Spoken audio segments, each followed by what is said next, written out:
Welcome, Irish fans, to another edition of the Irish Breakdown podcast. I am Vince D'Addario. I'm the football analyst here at irishbreakdown.com. And with me, as always, is my partner in crime. That is Brian Driscoll. He is the publisher at Irish Breakdown. We said we weren't going to talk about those extracurricular activits. All right. So that's outside. Let's keep it to football. Let's keep it to football. All right. Yeah. Fair enough. I'm sorry. But we got a fun topic today.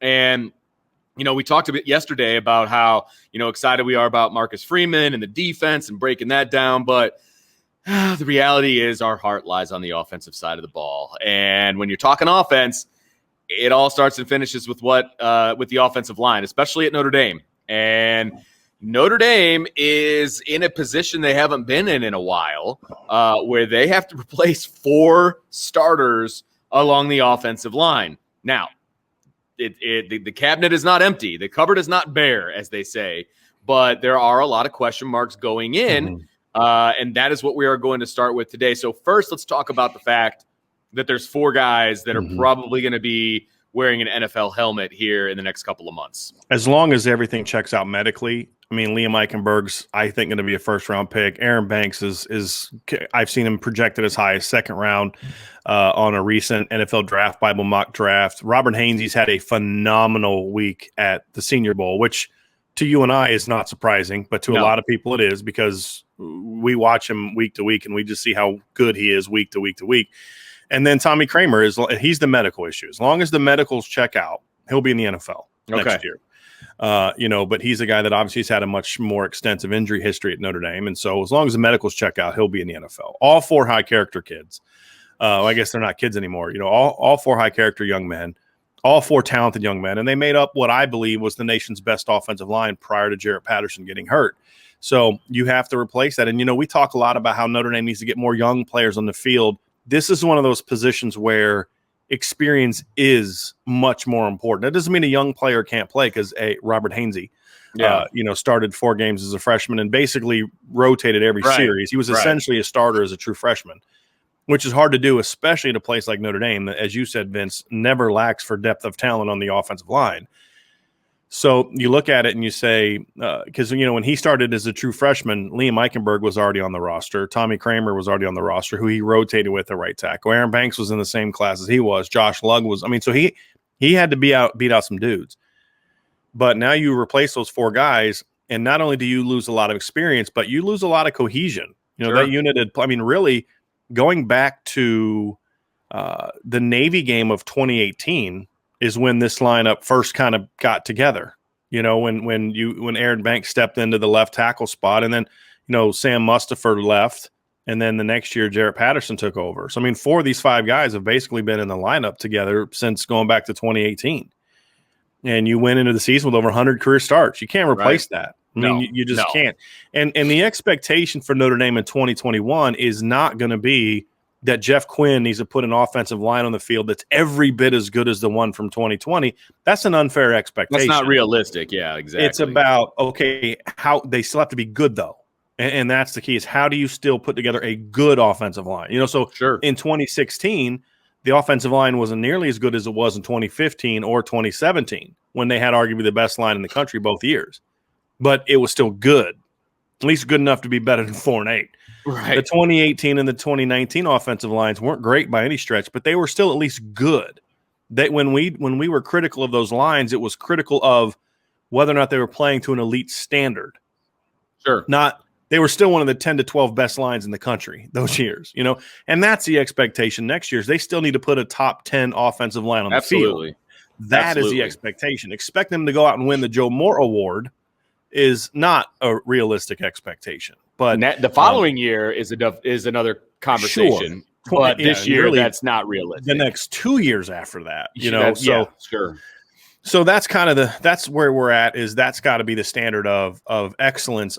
Yes, you're not expecting them to go out and win, 12 games because the offensive line just carries you. They're going to need to do some things schematically, offensively, to protect the line a little bit, but it still should be a good line. And that's going to be the key. And then how do you figure that out? And that's kind of where we're stepping into the show today, is how do you put it together? Because it's not just as simple as saying you put your best 5 players in the field. Well, if your best 5 players all are centers, you're not going to put your best 5 players in the field, right? So there becomes some nuance, and a guy may be one of your 5 best as a tackle, but he's now your 7th best lineman as a center or a guard. Josh Lugg, for example, was not one of their 5 best players last year as a center. He just wasn't. Put him at guard or tackle, and it's a different conversation. So that's the thing, is finding the right fit for guys, and then finding the right group of 5, right, to say, okay, this is the group we're working with, and it's not nearly as simple as I think we as analysts and fans make it out to be sometimes, where it's just plug this guy in, this guy, or that guy. Right. It's not always that simple. No, it's not. And so let's talk about what's left, right? So you were kind of going down that road with what you were talking about, and what our focus is going to be today is when you're trying to plug in guys and where they're going to go, you start with the guys with the most experience, right? Mm-hmm. So Jarrett Patterson is a returning starter. He's going to start. Now, where are you going to start him? He started at center the last 2 years, excuse me. He came in as a tackle, if I'm not mistaken, and he was adapted to play center because of how good he was playing. It was about getting your best 5 on the field. That's correct. He could handle center, so they moved him to center. Now, and you've also got Josh Lugg coming back, who was never a full-time starter, but he was kind of your 6th man off the bench, and obviously played snaps at tackle. He's played snaps at guard. He played snaps at center. And he was a full-time starter at the end of the 2019 season. Because of injuries, yes. When Robert Hainsey went down. Right. That's what I was referring to. He was the guy that kind of had to step up and did a great job when he was called upon to do so. So we know that those 2 are going to start. Mm-hmm. But where they start is the topic of this conversation, because then that is what kind of fills out the rest of the lineup. If you're going to, you could start Patterson at center. You could start Patterson and Lugg both at guard. You could put them both at tackle. I mean, Patterson could play any 5 positions on the offensive line, and that's rare. That is a rare thing to have. I think Liam Eichenberg is a first-round pick. I think Liam Eichenberg was better than Mike McGlinchey, and I think his 2020 season rivals that of 2015 Ronnie Stanley. I think he was that good this year. He's not a center. He couldn't. Could he play center? Yeah, he could play it. Would he be great at it? No.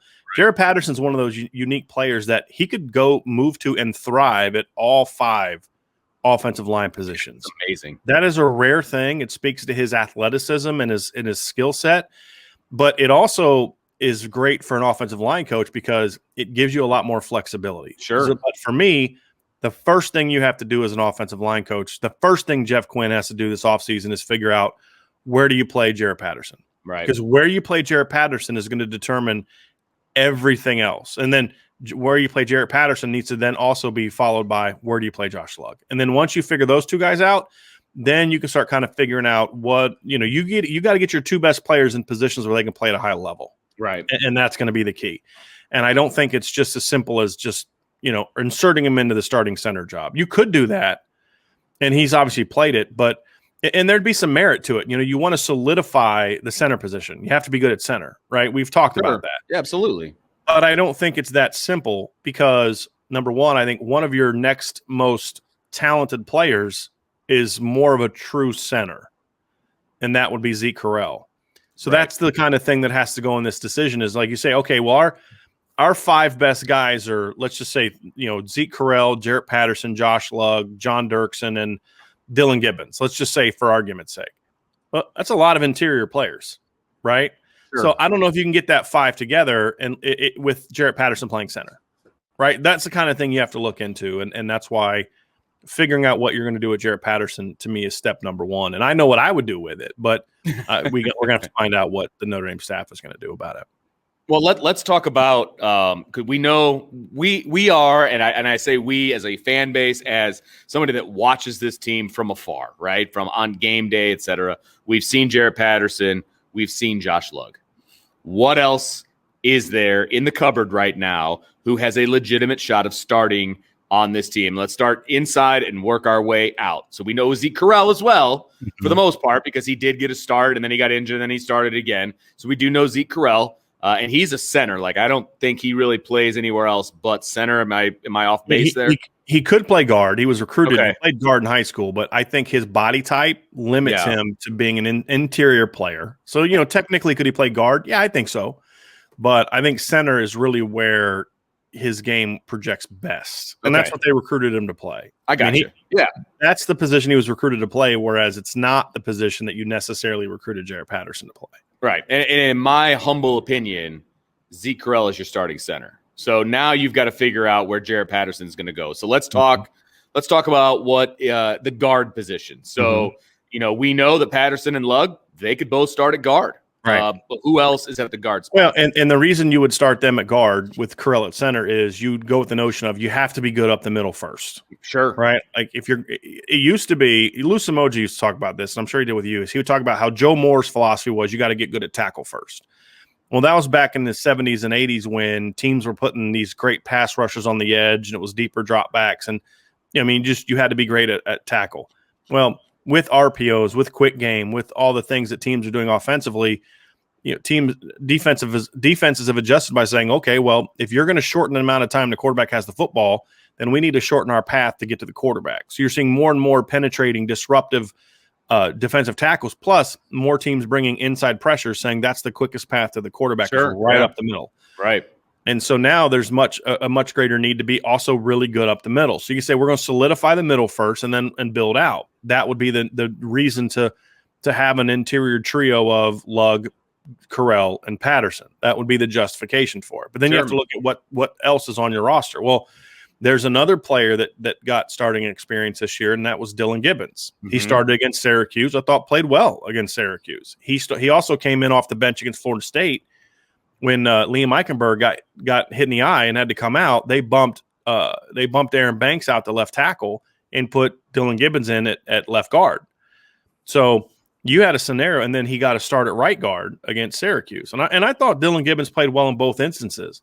You have a guy that's 6'4", 6'5", 305, 310 pounds that has game experience. He's been in the system now. This will be his 5th year in the system. So, there's merit to, do you want to give him an opportunity to start? Well, if you want to give Dylan Gibbons an opportunity to start, you can't put Josh Lugg and Jarrett Patterson at guard. Sure. Because you don't want veterans competing for the same job when you have when those other two veterans that would be in competition have proven they can play other positions, right? So you have to evaluate, what do we do with Dylan Gibbons? If you feel like Dylan Gibbons needs to start for you this year, and I think he's going to get every opportunity to start. Now it's up to him to take advantage of it, but I think he's going to get a chance to start. And you say, okay, well then one of Patterson and or Lugg needs to move out to tackle.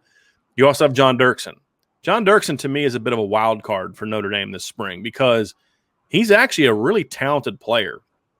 I've talked to different sources that have said John Dirksen, when the light is on, is really good. He's athletic, he's tough, he's country strong. Yeah, but like that. But being able to do it consistently has been a big issue for him. Talking to those same sources, it's he'll have a great day, and then the next day he'll just make a bunch of mistakes. And you cannot have an offensive lineman that makes a lot of mistakes. You have to. Consistency is at times especially the offensive line, is more important than dominance. Mm-hmm. You have to be consistent. And because you have to know what you're going to get from your line, the quarterback has to trust the line. So for John Dirksen, okay, you're going to be a senior now. Now's the time to say, hey, look, you've got an opportunity to step into the starting lineup. What are you going to do about it? Is he going to go out there and be consistent and turn that talent into that potential into production? If he does, then all of a sudden you feel good about both of your guards, and then now you could consider bumping both Lugg and Patterson outside. You could also say, hey, look, we feel good about where Dylan Gibbons is. We feel like we can put him at left guard or right guard, whichever side, and say he's gonna have that job, and then we'll move some young guy behind him, Blake Fisher, Rocco Spindler, Michael Carmody, one of those young players that you kind of view as that next level potential starter down the road with some seasoning. And then you say, well, we're going to have John Dirksen compete, but we're going to have him compete with Patterson or Lugg. And and say, okay, so if he then proves himself capable of starting, then you can bump that other veteran that Lugg or Patterson out somewhere else if John Dirksen does that. I think the fact that consistency has been an issue for him, and Hunter Spears is another guy to keep an eye on. But because consistency has been an issue for him, I don't know if you can just throw him out there with a bunch of younger players to where But you could also do it in a situation where you're going to give him his shot early in spring, and then you're going to have Patterson and Lug out at tackle, and they're going to be battling with the next level. And then, depending on how that goes, you can move guys inside. So those are the kind of the names of the interior players, the guys that are the interior players now. Yeah. But as we'll get into here in a second, that could change depending on how comfortable they are with those interior players. So obviously John Dirksen, Dylan Gibbons are the veterans, Michael Carmody, and then you're going to have early enrollees. Rocco Spindler and Blake Fisher are both going to be early enrollees. I would imagine Blake Fisher starts a tackle, but he's a guy that could be so good early on that you have no choice but to move him to guard because that's the way to get him onto the field. So those are the names, and I believe I said Michael Carmody again as well. So those are the names that I have my eye on as far as how they play this spring is going to help determine where you put other people. So let me diverge off the path here just a second. You mentioned the two guys coming in as freshmen. Do you think they're going to be, in the conversation, or is it like most, linemen where they need a couple of years in the weight room and to get used to the system, et cetera, et cetera, et cetera? I don't anticipate them being in it because I never expect freshman offensive linemen to come in and play. Right, but what I'm saying, and the reason I think that Rocco Spindler and Blake Fisher both need mentioning, is they're both talented enough to where they could overcome the typical freshman year of growth. That's the point. Because there is this level of uncertainty at the position, you could say, one of them is going to play. And then maybe it's a situation where it's like it was with Robert Hainsey. Okay. Part of the reason Robert Hainsey was able to earn a starting job as a freshman is because there was no other veteran players. He was competing with Tommy Kramer, who was a redshirt freshman who didn't play the year before. So he was able to kind of close that gap real quickly. So that could be something where, John Dirksen hasn't played a whole lot more college football snaps than Blake Fisher's played. You know what I mean? And fair. So it's just one of those things where they're really talented. They are at least worth mentioning when you consider the lack of proven experience at guard. And so do I expect them to? Am I going to be critical of them if they don't play as freshmen? Absolutely not. But, I mean, look, Zach Martin, Ronnie Stanley, Quentin Nelson, Mike McGlinchey, Liam Eichenberg played 0 snaps. Well, actually, Ronnie Stanley played a couple games before getting injured, but it was like 2 games against mop-up duty. Those guys played 0 snaps other than Stanley playing a snap here or there as true freshmen. So I don't expect offensive linemen. Okay. And I didn't either. I just was curious as to where I just think they're good enough to be worth mentioning when you consider the questionable nature of the position as it is now. Because if Blake Fisher comes in and plays great and he picks it up quickly, because he's also 330 pounds and he's a strong 330 pounds. Rocco Spindler's 300 pounds and he's his dad's a former NFL defensive lineman. Right. So he's going to be advanced a little bit from a technique standpoint. He's also a wrestler, so he's going to have some of the. They both have some traits that you look for to say, that's kind of what you usually see in a guy that plays earlier than expected. Yeah. And so that's why I thought they were at least worth mentioning. Okay. No, absolutely. I just wanted to clear that up because I'm sure everybody wants to know because they were highly regarded in the recruiting class. And, so I figured we'd bring them up. Mm-hmm. So let's move outside. If it's not Lug and Patterson at tackle, which means that they're both at guard, what are we looking at from a tackle standpoint? We have 3 young players, and we could throw Fisher into this conversation as well because I do believe Blake Fisher will start at tackle, even though I think he could be a start as like that position, not start in the game. I just want to clear that up. He will start out at tackle. Right. But again, I mean, if Robert Hainsey can start as a freshman, Blake Fisher could too. I don't expect it. I'm just saying, I'm not writing off the freshmen this year. They're going to get their shot if they play well enough, because that's the other thing is every freshman offensive lineman that has played at Notre Dame, and I think there's been 2 that have really played legitimate snaps as true freshmen, Steve Elmer and Robert Hainsey. Well, they were both early enrollees, so that helps. I don't think Notre Dame anticipated playing Robert Hainsey as much as they did when, we would have, if we were doing this podcast before the 2017 season, we would be talking about Hainsey the exact same way we're talking about Spindler and Fisher. I don't think he's going to play, but I want to see what he does, Sure. He went out and proved himself good enough to start for Harry Heastan, who has a very high standard for playing young linemen. Well, and he had that, and he also had that pedigree of going to IMG Academy, and he had that background, which was similar to what you were talking about. Right. Yeah. There were certain traits you look for that guy could, but Elmer didn't have those necessarily. He just That's true. pretty good player that was at a position where there was some depth problems, and inexperienced players. So when you look at the tackle position, to me, there's really three names that are to consider, and then we'll talk about how there could be some flexibility there too. Obviously, Andrew Kristofic has been a backup tackle the last 2 years. He's been in the 2 deep the last 2 years. Very talented player. He's going to be a junior now, so it's kind of like now's the time for him to step up and take that next step. Quinn Carroll's an interesting player. He was their highest ranked offensive lineman, according to, I believe, Rivals had him borderline top 50 coming out of high school in the 2019 class, that great 2019 class. Kristofic, Carell, and Carroll are the three players left from that top ranked class. And Quinn Carroll's a guy that came in with high expectations. He's got all the tools you want in a tackle. Huge. He's 6'6". He's over 300 pounds. He's strong. He's got great. But he also suffered a devastating knee injury as a true freshman. And it took him a lot longer to come back than expected, which makes me wonder how bad it was. And you got a question. And when you watch the film, when he played this year a couple times, he played against South Florida, and he got a lot of snaps against Pitt. I loved him when he was down blocking. I did not like him when he was in pass protection. He looked slower and stiff in pass protection. Now, that's also less than a year removed from knee surgery. Sure. As we know, guys, the second year away from knee surgery tend to get closer to their normal selves, or they'll get back to their normal selves. So now he's now going into year 2 away from the knee surgery.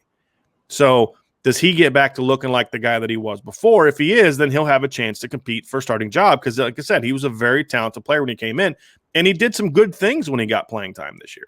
He didn't look great in pass protection. He was just a step slow, and but that could also be lack of experience as well. Right. So, I got my eye on him. And then, of course, Tosh Baker. Now, I think Tosh Baker's still a year away. And when he got in the game against Syracuse, he still looked like he was at least a year away. But he's very talented. 6'8", former basketball player. He reminds me a lot of Ronnie Stanley in that regards. Really nimble athlete, really long athlete. Might need another year to play. But he's also one of those guys that's talented enough to where, you may have to find a role for him because he's just that good. So, to me, he's sort of a groom for the future kind of guy. And to me, I have a dream scenario with Tosh Baker. But it also depends on, what are you going to do with Blake Fisher and those other kind of guys. So if they decide they want to go with the two veterans at guard, Patterson and Lugg, then that trio is going to have to make up the starting tackle position. Okay. I don't think that's necessarily where Notre Dame wants to go with 3 unproven players at tackle. I think you can live with one, especially it being a right tackle, but I don't know if you necessarily want to put an unproven player at left tackle. I think the only way that happens is if a guy like Kristofic or Tosh Baker or Quinn Carroll just comes out and immediately in spring is just dominant. Sure. Like, hey, you know what? This guy's ready to play left tackle. Then you can move him there. I think there's a better option at left tackle, and that's Jarrett Patterson. Okay, so I want to ask you 2 different questions, and they might be the same answer. I want to know what you think Notre Dame is going to do, and I want to know what Brian Driscoll would do. And like I said, they might be the same answer. I don't know if I can give an educated answer to that because we just haven't seen Jeff Quinn really in this situation before. Right, because he inherited a pretty good line. Well, yeah, and he inherited kind of guys that were already, you had Hainsey and Kramer had kind of already played in 2017. We knew going into 2018 that Kramer was going to bump into guard and Hainsey was going to be a tackle. We saw that at times in 2017. Right. Remember against North Carolina that year when Alex Bars got hurt. They put Hunter Biven in, didn't play great. They eventually just moved Kramer inside, and he played guard, and they did that again in backup duty of another game. I think maybe BC that year. Right. When they pulled the starters, they just put Kramer at guard and Haynes. That was always going to kind of be the route, the genesis of the right side, yeah. Correct. So, you knew that Alex Bars was going to start. You knew Sam Mustipher was going to start. You knew Liam Eichenberg was going to step in at left tackle. You knew that Robert Hainsey and Tommy Kramer were going to get chances to play. So it was kind of like an already ready-made offensive line, and the question was, do you put Kramer at right guard or Bars? You put Bars at left guard or right guard? Those were the only questions. It wasn't who was the 5 going to be. It was where are you going to put the 5? Sure. So I don't know. We haven't seen him. And then, of course, once that line was established, it was just slide Jarrett Patterson into the starting lineup at center. And, but that one Jarrett Patterson thing, though, that did show that Jeff Quinn and the offensive staff will take a guy and say, yeah, we didn't recruit him to play center. He didn't play center as a freshman, but this guy's really talented, really athletic. We got to find a home for him. Can he play center? Yes, let's give him a shot. And he picked it up easily. Well, and I remember going into that first spring practice at the old Loftus Center, and Jarrett Patterson was running at center. And I think it took a lot of people by surprise. A lot of the media, they're like, wow, where did Patterson come from? Right. I can't remember. Who was it that everybody just had penciled in at center, but he was having injury issues. I want to say anyway, it wasn't a given that Patterson was going to be the center. Right. And I think people were surprised by that. But again, like you said, it shows that Quinn is willing to think outside the box a little bit and get his best guys on the field. Right. And obviously Tristan Hodge was on his way out at Notre Dame, and that factored into it as well. But, so they've shown a willingness to move guys if the need is there. It's just been so infrequent that I don't know that I could be positive or negative either way, just because we just haven't seen him go through these. Yeah, no, I get it. When we were talking about putting the hair, we saw what Harry Hiestand. I mean, 2014, he moved guys around constantly until he found the right group. So we had evidence of what he would or wouldn't do. We just don't know with Jeff Quinn. So it's more of just I'm not sure because we need to see it now. I do think theoretically most offensive line coaches, and I think when you consider Jeff Quinn's background, being at Cincinnati, being at Central Michigan, being at Buffalo, being at Grand Valley, he's not a guy that probably has a long history of let's recruit this guy to play left tackle. This guy's such a great recruit. We're going to play him here. When you're recruiting at that level, you got to just get the best kid you can and we'll figure out where to play him. So I would imagine he comes from a background of let's figure out what our best five is and who plays best where. So that would be my guess based on the totality of his history. But as far as specifically what he would do at Notre Dame, I really can't say. What I would do, however, that's what I want to hear. And if I think this is logical too. This isn't just me saying what I want to happen, and there's no way the staff is going to do it.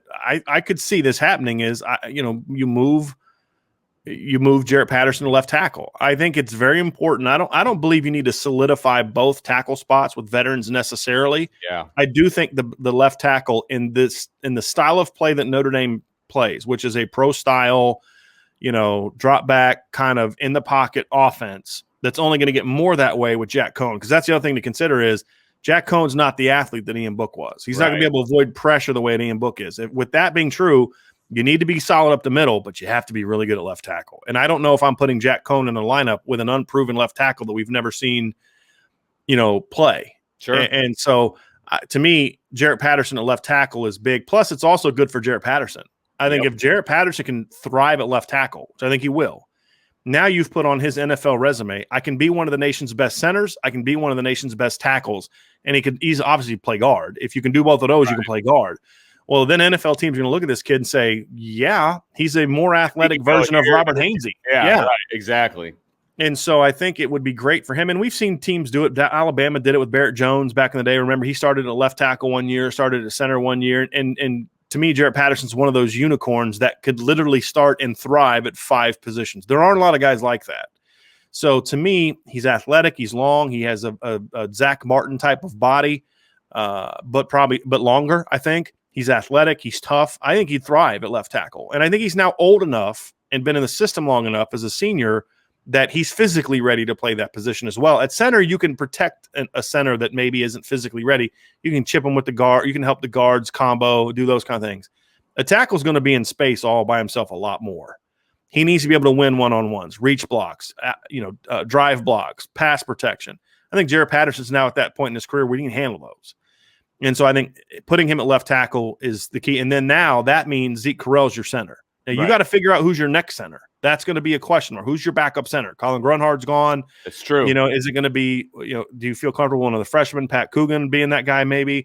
Do you want to cross train somebody if you need it? You could always move Jarrett Patterson back there if Zeke Correll gets hurt, but I don't know if I want to move my left tackle back there. I don't know if I want to move Josh Lugg there. So you got to find out who your center of the future is. Is it Michael Carmody? Is it Rocco Spindler? I mean, those are the things you have to figure out too. It's not just about getting your starting lineup. So I'd put Patterson at left tackle. I think I would give Dylan Gibbons his opportunity to start at guard. Now, whether that's right or left, I don't know. But I'd probably put him at left guard, and then I'd put one of the younger players behind him. I'd put Michael Carmody there. I'd put either Rocco Spindler or Blake Fisher there. And that way, Dylan's my starter, but I'm also grooming, because he's a fifth-year guy, I'm grooming that next guy at that spot. And if Dylan falters, then that next stud, Carmody, Spindler, whoever's going to step in. So now your center to left tackle, you got figured out. The next question is, what do you do at right tackle or the right side? Now, there's two options. To me, one is you move Josh Lugg to right tackle and say, you're our right tackle. At that point in time, I'd pick one of the guards and move him to, or one of the tackles, either Carroll or Kristofic, and move him to guard. And let that guy battle at guard with John Dirksen. You pick who you think the best of that guy is, and then also could play. I think Kristofic and Quinn Carroll could both play guard and could both play guard at a high level. But you got to figure out who is your best guy right now, and you move him to guard, and you let him start. Or you could say, Kristofic's probably our best guy, but we don't think Carroll can play tackle. Then you might move Carroll there because Kristofic's still needed at tackle. So there's some questions there. But to me, I would go Lugg and Patterson at left tackle, solidify the edges. Zeke Correll at center to solidify the middle. I go Dylan Gibbons at left guard, and then I would move one of Kristofic or Quinn Carroll to right guard, let them battle with John Dirksen, or maybe both, at least early on. And then you let Tosh Baker get a lot of tackle snaps, at one of those spots. And then Tosh Baker, to me, would be I'm grooming him at left tackle, because if Jarrett Patterson goes pro after this year, I want Tosh Baker to be ready to handle that left tackle spot. You could also move those two young guys inside and put Blake Fisher at right tackle behind Josh Lugg and say we're grooming him to replace Josh Lugg when Josh Lugg leaves after the 2021 season. So you got to look forward to that as well, because you're going to probably lose Lugg after this year, and you might lose Patterson after this year, and you need to be prepared for who that next guy is going to be. And now, if you go with that lineup, Vince, you now have 4 starters in your starting lineup who've started at least one game in their careers. It's not a lot, but at least now you feel like you've seen Dylan Gibbons in action. He's taken real snaps, like high leverage snaps in games where the game was in doubt. You've seen Zeke Correll do this. I mean, Zeke Correll played in 2 of Notre Dame's 3 biggest games this year. Absolutely, yeah. And obviously Patterson and Lugg. Lugg now has 8 or 9 starts under his belt. So you at least have a somewhat of a starting foundation. That's what I would go with on day 1 of spring. And then how things go over the next 15 practices. It's fluid. In the summer could then cause okay, well, so-and-so didn't handle guard well, or man, Quinn Carroll's having a great spring. We had him as the backup tackle because we didn't think he was ready to compete for a starting job, but we got to get him in, a shot. So do you move Lugg inside or put Carroll at tackle, or do you move Carroll inside, which is what I think they would do. So how guys perform is going to go a long way towards determining that.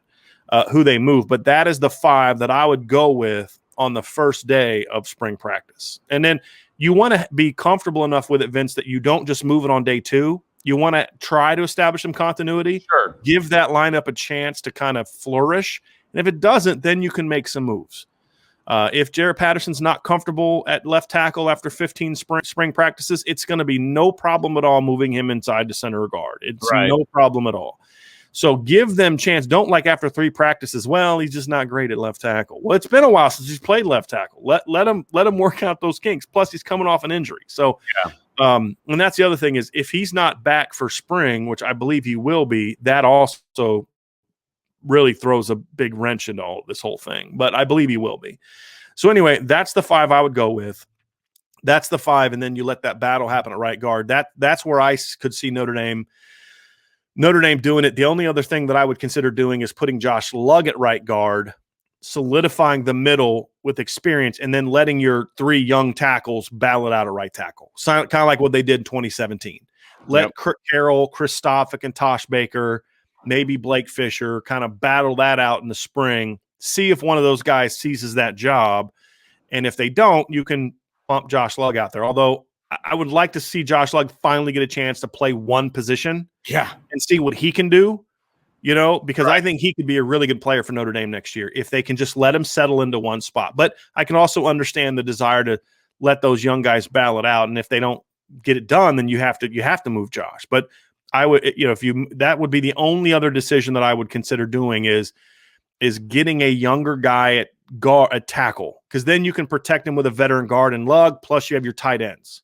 So now you can protect your inexperienced right tackle, which they did in 2017. If you have an inexperienced right guard, he's also got an inexperienced center beside him, right? And Zeke Correll. So that's the other thing that has to be factored into how to put this 5 together. So I could also see scenario, and I actually kind of, now that I've talked myself into it, I actually wouldn't mind Josh Lugg at right guard and let your young guys battle it out at tackle if you think they can be tackles. Right. And there's a lot of ifs and question marks that we don't have the answer to because we missed all of last year's practices. And we're probably not going to see spring. Yeah. We're going off game film with these young guys. That's what we're going off of. Yeah, there's a lot of unanswered questions, but I think where I would personally start is I would start with Patterson at left tackle and Lugg at right guard. It's kind of like in swimming when you split your relays. You know, you're going to make sure you've got good guys kind of at each position. Yeah. That's where I would go. But again, it would be fluid, and you see where you're at. But that's what they did in 2017, though. Because remember, Alex Barr started at tackle in 2016.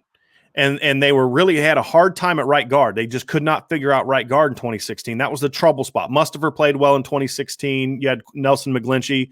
But so they moved Bars inside the guard. So from right guard all the way to left tackle, they were set. Right. And then they could figure out the right tackle. So that would be very similar. And of course, Jeff Quinn was at Notre Dame, even though that was Harry Hiestan's decision. Jeff Quinn was here. Yeah. So to your point, Vince, that would kind of make a lot of sense too. And that's why I think I kind of talked myself into that, because now you're really solidified at 4 consecutive spots, and then you can figure out that right tackle spot. Plus you have the tight ends to help. So I think your inkling is kind of now where I've come around to. I think Lugg at guard. And then let those 4 young guys, put Blake Fisher out there. Let those 4 young guys battle it out, and the top 2 guys, go into it as starters.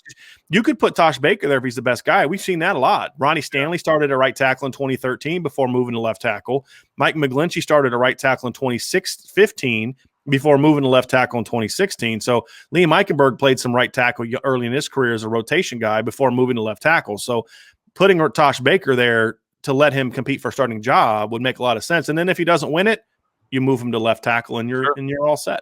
Absolutely. So that's what we think is going to happen with the offensive line. Again, another position that's going to be fun to keep an eye on, even though we probably won't be able to. But that is another conversation for another time. Again, make sure you check out irishbreakdown.com. Stay locked in there. Subscribe to our podcast. Subscribe to our YouTube channel. We got all kinds of content coming at you. And look for the RPO breakdown that I'm going to be putting out here later today. It's going to be sexy. I went there. All right. So for Brian Driscoll, I'm Vince D'Addario, and we'll talk to you next time on the Irish Breakdown Podcast.